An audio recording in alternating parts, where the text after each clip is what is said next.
இன்னைக்கு யாரு வரப்போறாங்கன்னு டென்ஷனை கட்டுப்படுத்த முடியலையே. வீட்டுக்கு கூட்டிட்டு போலாம் மாமா.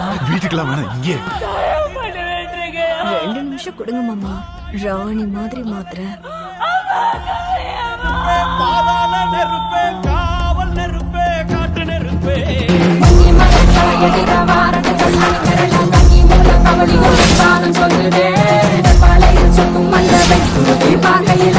காளியம்மா வரலனாலே அவங்களுக்கு பதிலா அவங்க பையன் அமைச்சிருக்காங்கம்மா.